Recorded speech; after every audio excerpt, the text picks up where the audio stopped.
I believe there's only 3 reasons people are not rich. One of 3 reasons. They're either stupid, arrogant, or lazy. Stupid is actually the smallest category. People think, oh, you know, there's a lot of stupid people. There are, but I know a lot of stupid people with a lot of money, right? There's so much money in the world. To be too stupid to generate money, I think is less than 5% of the population who are genuinely too dumb to ever make a good wage. Then you have arrogant and lazy, and these are the 2 most common.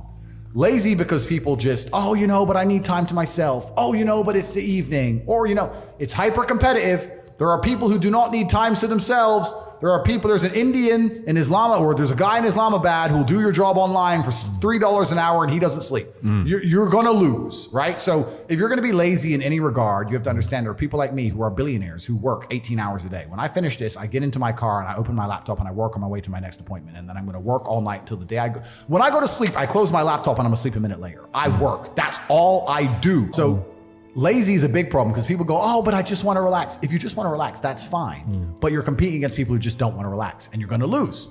And the last, and I'd say that's around, a lot of people have that element to them. A lot of people are lazy. That's about 50% of people. But the main reason people are not rich is because they are arrogant. 50% of people are brutally arrogant. And I'll give you an example. I have a school where I teach people how to make money online. It's called The Real World. It was called Hustlers University. It's now called The Real World. TheRealWorld.ai. You can see it at CobraTake.com. I sit here as a billionaire and I sit and say, I will teach you how to make money online. Anybody, 18 modern wealth creation methods. It's $49 a month and I will teach you. And people will sit there in their brutal arrogance and as a brokey with no money and go, yeah, but can he really teach me? I have everything you've ever fucking dreamed of. I have all the money, you have nothing, and you're so arrogant that you believe you know more than me, or that you can do it without me, or that I don't know how to teach you. The arrogance of people is truly mind-bending. If you know so much, why are you broke? You obviously don't know. If I want to learn how to box, I wouldn't walk into a boxing gym, find a guy who can box and go, yeah, you know, not bad, but can he really punch? Like, this is how people think when it comes to money.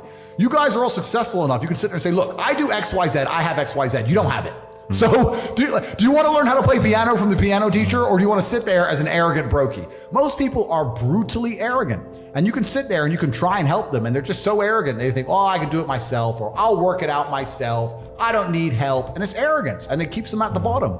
Everything great that's happened to me in my life, someone taught me. I had a kickboxing coach. My dad was my chess coach. You get taught things. To sit there and think you're too good to learn, well, this is the problem. Most people are broke. Most people are broke because they're arrogant, bro. It's the truth. It's nothing to do with how stupid they are. They're just arrogant people. You know what's a fantastic motivator for men? Shame. I'm telling you now, it works. Shame. If I'm around my house and someone was getting fat and all of us were to go, you're a fat fuck, what are you eating that for? I guarantee they'd train. Shame works with men.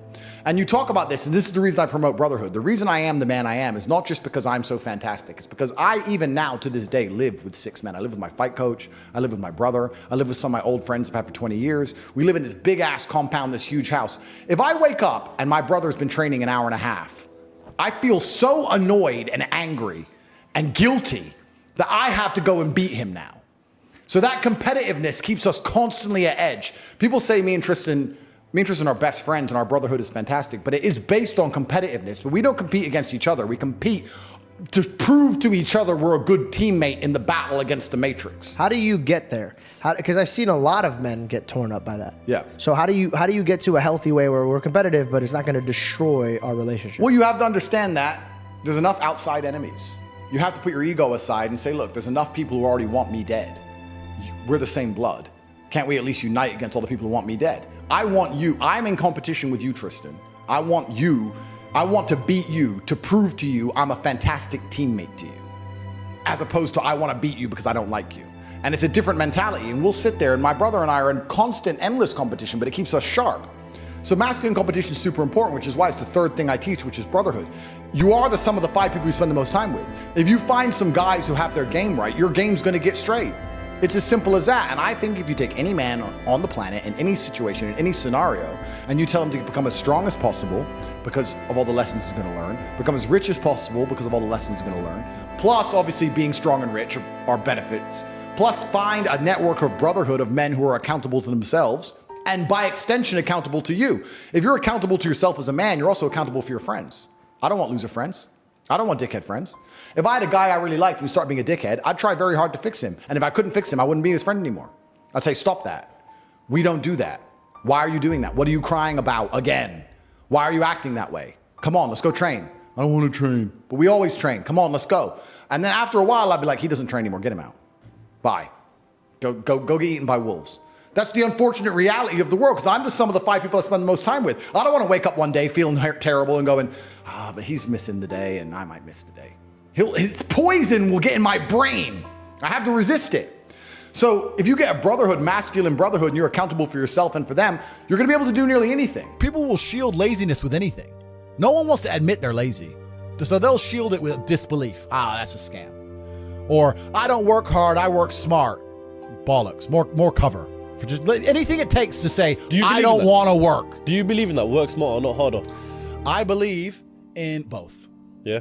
But there's a time when it comes to work smart. And most people are trying to do the smart work before they do the hard work. It's kind of like talent, right? You don't notice if you're talented at something until all the hard work's done. Yep. I could be the most talented tennis player in the world, but I don't play tennis. So if I go down the tennis court, Joe Schmo is going to smoke me. I don't get to see my talent until I've worked so hard that I'm in the top 1%, and now I'm beating them because I have some God-given gift. Yeah. You understand? Yeah. You have to do the hard work first. If there's no hard work, there's no smart work. So someone's going to sit there and go, I work smart, I don't work hard, so I only have to work an hour a day. If working smart gets you a lot done in an hour a day, then you should work smart for 12 hours a day and get 12 times the work done. I am absolutely and utterly a believer in hard work. I'm a proponent of hard work. I have all this money and all I do is work. My entire life is work. This podcast is work. I'm getting in the car, I'm going to another meeting, work. I'm going to fuck a bitch, that's work. She's going to be on my arm at the fucking Cannes at the film festival. That's more credibility. I consider it work to fuck her. That's work. I want to go to the gym so I'm in good shape, work. It's all work. My entire life is work. And people don't want to look at life that way. They want to talk about work-life balance and being lazy and all this crap. I don't believe in any of that. I believe in if you want to win, you have to outcompete the man who's prepared to do nothing but work. It's player versus player. If you're going to sit there and go, I don't want to work more than an hour a day, well, the guy who does want to work more than an hour a day is going to beat you. And no matter how smart you are, there's always a smart dude who's doing the same smart work you are for more hours than you're doing it. That's just the nature of the game. And we talked earlier about speed. Most people go, it's only 2 weeks. It's only a week. It's only a week. The people who say it's only a week are the people who are broke. They don't value time. That's the reason you're all poor, because you say it's only a week. So, it's tomorrow. Oh, I'll do it later. It's only an hour. It's only a day. It's only a minute. You are competing against people like me. We do not waste a second. Being a normal man or an average Joe is always going to suck. The only way to have a good life as a man is to be exceptional in some fields. Here is how you do it. Yeah. You need to work your ass off. They delete me. They want men to stay depressed, semi-depressed, miserable, paying the taxes, just rich enough to pay tax, too broke to do anything else. Yeah.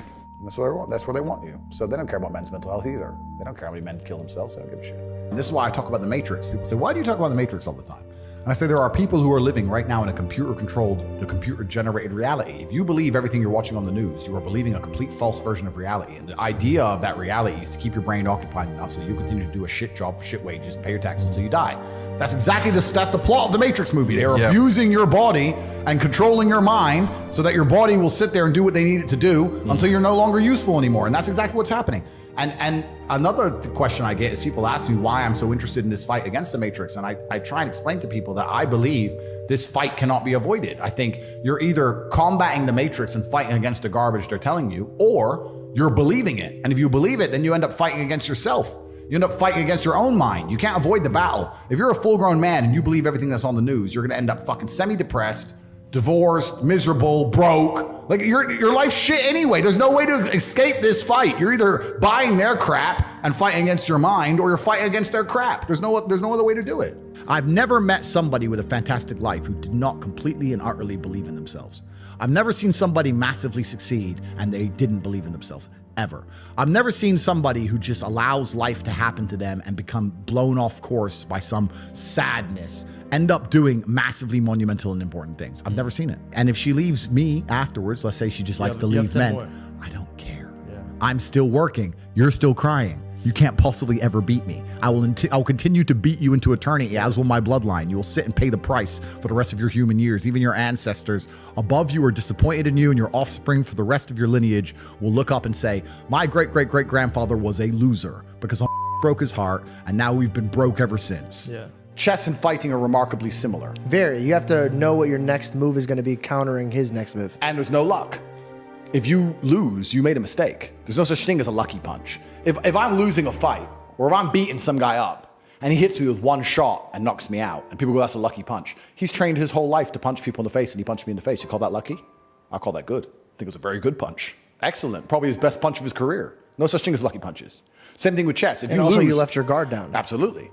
It's my fault. Same thing with chess. Brutal self-accountability. If you lose, you made a mistake somewhere. How do you learn that? You have to go back, reflect. You have to watch the game back, play the game back. Where did I make the mistake? You don't blame your opponent, you blame yourself always in chess.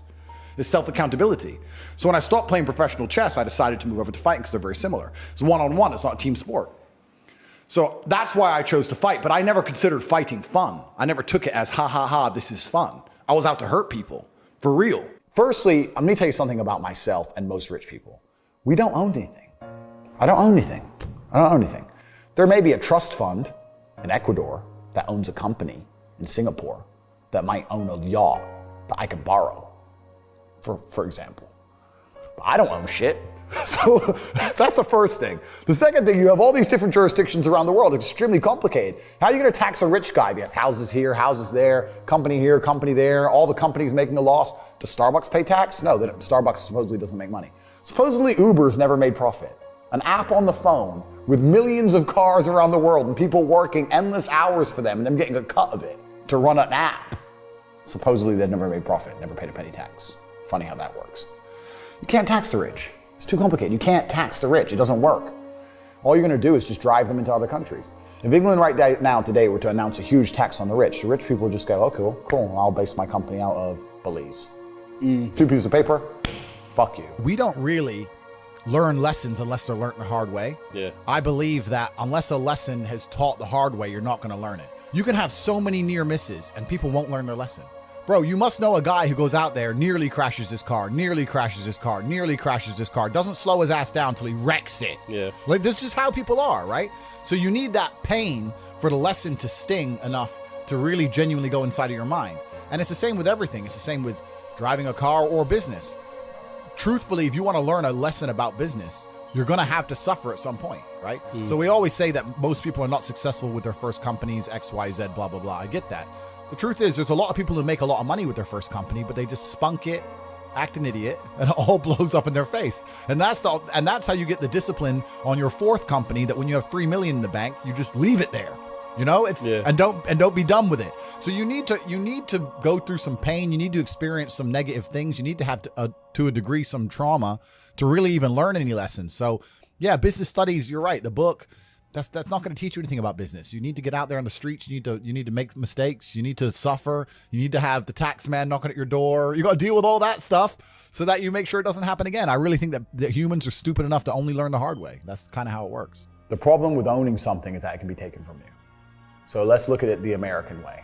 In America, litigation is a big problem. Everyone gets sued all the time. So you don't want to own anything, because if you get sued, then you're going to have to pay that debt. And you might have to sell your assets to pay that debt. Not if it's in a company though, if it's in a limited company. Correct.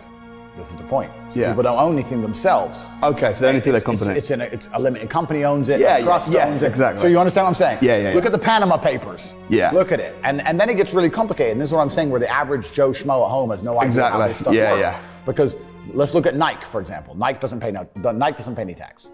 Why does Nike not pay tax? Well, I'll give you a very simple version. They have two companies, one set up in Belize with a 1% tax rate, one set up in Europe. The one set up in Europe sells Nike trainers, pays all the staff, pays the stores, sells all the shoes, makes all the money, blah, blah, blah, makes millions and millions and millions in profit. The one in Belize owns the trademark. So after 100 million, 200 million, whatever it is, comes into the European company has a debt to Belize to use the trademark of all the profit. Isn't that coincidental? Yeah, right. That goes to Belize. Then Belize government comes along and goes, give us 1%. Nothing. Boom, boom, done. Tax paid. It's all a scam. It's all a lie. It's all a scam. The person who get fucked, it's always the same. It's the guy in the middle. Yeah. The guy in the middle is going to get wrecked.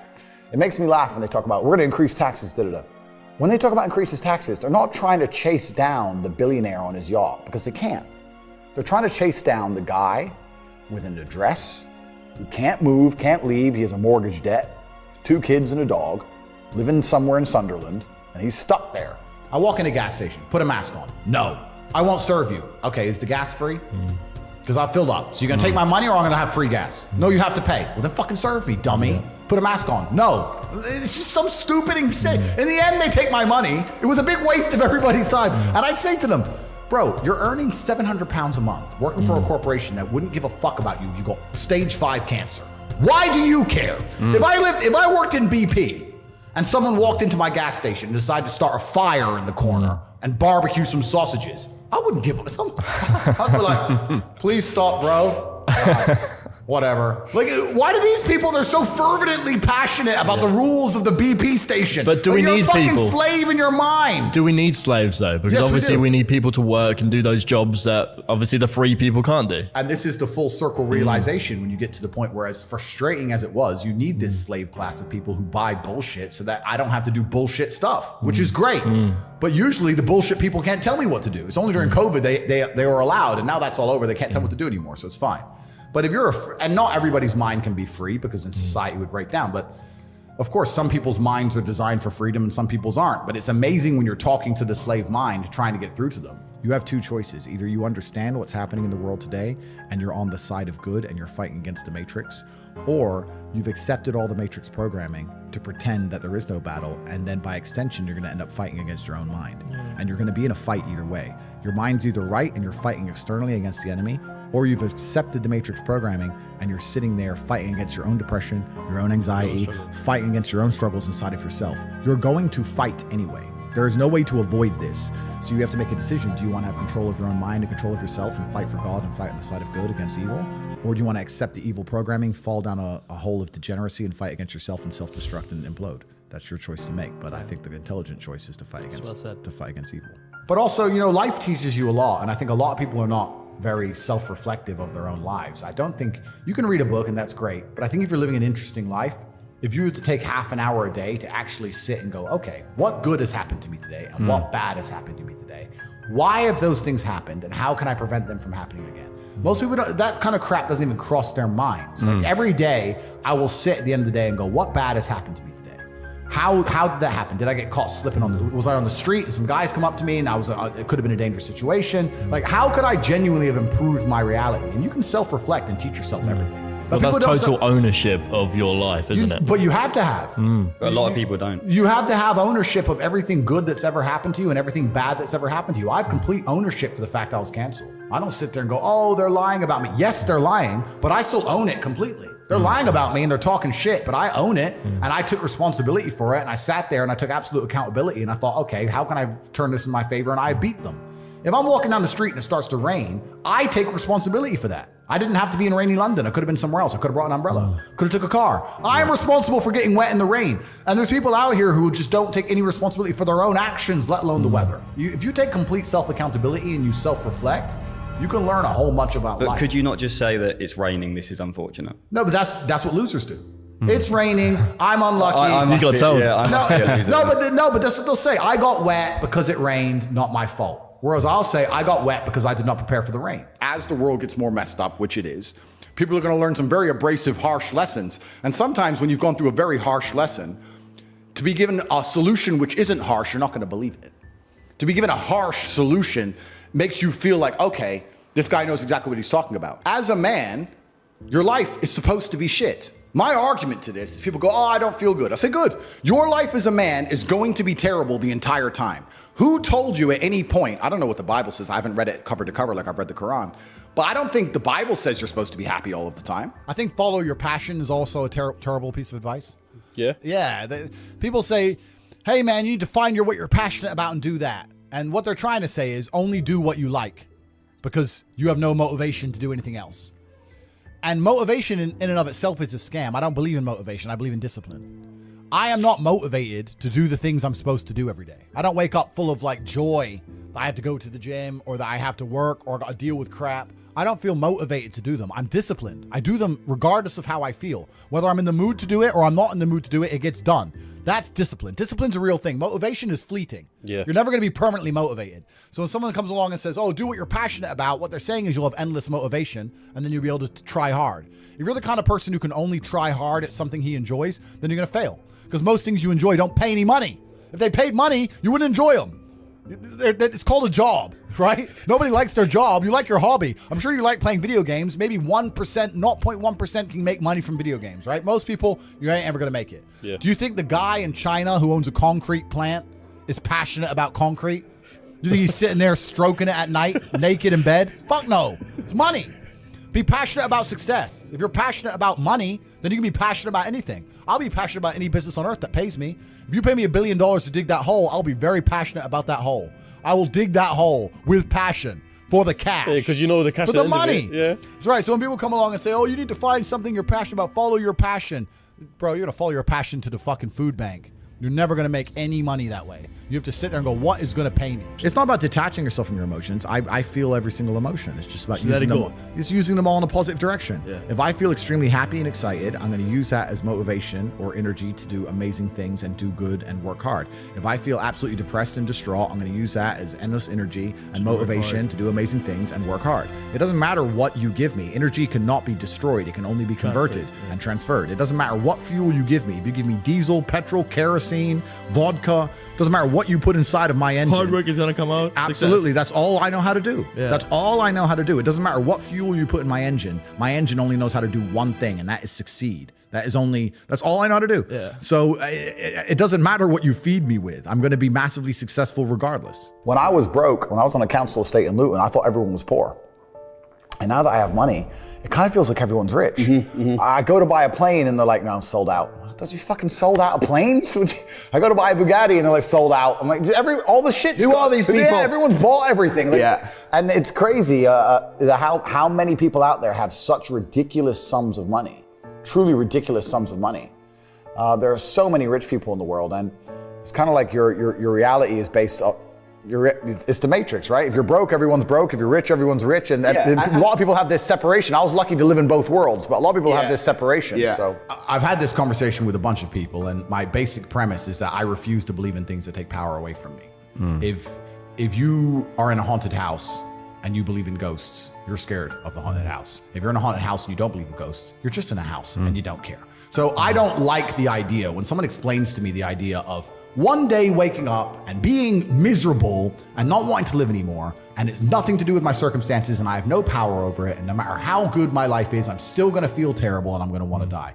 That's not an idea I subscribe to. That's not a reality I'm ever gonna want. But that's for a myself. reactive depression, isn't it? You can be reactive depressed for the day, for example, or Feeling for a while. Or even chronically, yeah. Feeling depressed is real. Yeah. Depression as a disease, I do not subscribe to. The idea, I believe, that if you feel depressed, something is depressing you, and you should try your best to fix it. You should take control of your life and do your best to fix it. The idea, but they don't say that. They don't talk that. They say depression like it's this magic thing that comes out the sky and it gets in your brain, and you're sad no matter what, and there's nothing you can do about it, and you need to only take pills. And I think that's a very bad way to look at the world, and that's a bad idea to subscribe to. And if you start to feel depressed, let's say your girl leaves you and you start to feel depressed, but you believe in the idea of depression, you're now going to start diagnosing yourself as clinically depressed, self-hypnosing yourself into hypnotizing yourself into being clinically depressed. And it's amazing how you can speak things into existence.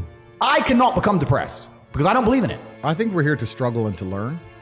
I don't think we're here to be happy. That's why when we keep going back to the happy argument, I've always found that kind of frustrating and annoying. When someone goes, oh, but I want to be happy. Why? Why? Why do you want to sit there and laugh like you were happy your entire childhood? That's your happy days. You're allowed to be happy as a kid. It's all over now, right? You're a man. You have responsibilities. I think we're here to do important. Provide, protect, and we're also here to do important things. And important things are going to be difficult, and they're going to be hard, and you're going to get frustrated. But that's what gives you purpose. I don't see anyone who's chasing happiness. I think that's a very feminine frame. I understand why some women just want to be happy. I don't know how it feels to be a girl because I'm not one. But in my experience, I know women who just want to be happy. Yeah. Girls just want to have fun. Fine. But you're a man, right? And if you're a man, then it's absolutely an utterly different experience of life. I think we're here to struggle. I think we're here to endure pain. I think we're here to just see how hard we are to kill. I think that going through terrible things and living through them and coming out the other side is one of the most fantastic things about being human. I think that it's almost like once you understand what life is really about, there's no emotion which isn't enjoyable. The only emotional state which can be seen as detrimental is feeling nothing at all. But if you're sitting at home and you're feeling truly heartbroken, at least you're feeling something, right? And I think that's the whole part of being human. I think we're here to struggle. I think we're here to go through pain. That's so I wake up each day and go, what can I attack? What problem can I solve? And look at history. Why did Genghis Khan wake up and want to conquer the whole world? Why did Napoleon conquer the world? Why did Alexander the Great conquer the world? You just wake up and just say, give me this, give me that. I want all of it. I need to, there's an army there. They're really big. We're better. It's intrinsic. Yeah. You need to go and conquer. That's the purpose of life. I think the world is a violent place. I think there's violence all around us. I think that I view the world in a violent way. And I don't mean that in a negative context. I say a lot of things and people take them as negative, but I see them as positive, right? Like I say I'm an angry person and people imagine me to be like unhappy. Yeah. I'm super happy, but I'm angry. Angry is motivating to me. You can't sleep if you're angry, so you better work, right? So I'm an angry guy, but I'm a happy guy. And I see the world as a violent place. I've always seen it as a violent place. If most people look at a tree, they see a beautiful tree, right? If I look at a big, strong, beautiful tree, I think he must have fucked up every other little sapling around him. He took all the water, took all the nutrients, he destroyed them all. There was once 20 trees, and all 19 are dead. And they got one tree left, the big G, top G tree. Top tree. Tate. That's it. That's violence. Violence got him there, right? He destroyed his enemy. That's how he got to the top. You see a beautiful tree, I see violence. You understand? And that's the true nature of the universe. You have to learn that you have to take things from other people, and by taking it, I'm not saying go rob a bank. I'm not saying that. I'm saying completely the opposite. You can be a philanthropist. I'm taking money from everyone inside of HU, but I'm changing their lives. It's a good thing. You can take money in a positive way. Most people don't look at life that way. And when you look at life that way, you need to start identifying. One of the things we teach inside of HU is to identify every single time your money is taken from you. The only thing I will say I don't like about being banned is that you get 3 lives when you attack powerful people. They first ban you and try and shut you up. Secondly, they'll put you in jail for something you didn't do. And thirdly, they'll kill you. So I've used my first life, which is kind of upsetting when you know that next is going to be some false charges. The 2 worst ones. Yeah, and if you survive the false charges, you just die. Jesus. So that's kind of upsetting. I like to think that people at home know if I ever ended up in a jail cell and the media started printing lie, that they'd know it's a pure lie and they made it up. Yeah. But that's kind of scary. Outside of that, the ban in and of itself has not. I don't care, bro. It's made no difference to my life. You need to get a piece of paper or understand on a scale of 1 to 10 and say, how stressed do I want to be? How much pressure do I want to feel like I'm under? How much can I take? And be honest with yourself. I wanted this life. This is exactly what I want. It makes me happy. But there's a whole bunch of people who would not be happy in my position just because of the amount of pressure they're under. In my last cancellation, we had press trying to find my mother, family members doxxed.